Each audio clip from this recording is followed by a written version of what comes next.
খোয়াই চাম্পাহাওর নালিয়াবাড়ি সড়ক অবরোধ, দ্রুত সংস্কারের দাবি। হাল বেহাল খোয়াইয়ের চাম্পাহাওর থেকে তকমাছড়া হয়ে নালিয়াবাড়ি তোলাশিকড় সড়কের এটি সত্যি কোনো সড়ক নাকি মৃত্যুপুরী যাওয়ার পথ?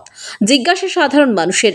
সড়কটির বেহাল দশা রীতিমতো চরমে পৌঁছেছে। দিন যায়, মাস যায়, বছর যায়, তবু হাল ফেরে না খোয়াই চাম্পাহাওর সড়কের। সংস্কারের নামে চলছে সরকারি অর্থের দোহন। নেই কোনো সরকারি পূর্তকর্মী যার তত্ত্বাবধানে হবে মেরামতি কিংবা সারাই।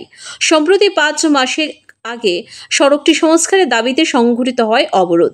এরপর তড়িঘড়ি ভিডিও, কংক্রিট, সুরকি এবং বেডস ফেলে জোড়াতালি দিয়ে মানুষের চলাচলের উপযোগী করে তোলার কাজ হয়।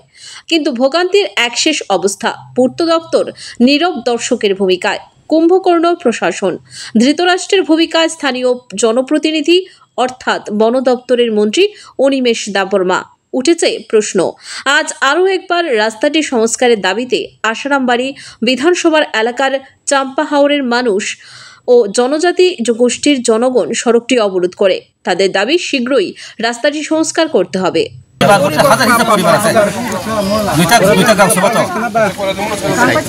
শুরু করছিলেন অবরোধ? আমরা সাড়ে 9টা থেকে শুরু করি। আইসিনি কেউ প্রশাসনিক আধিকারিক?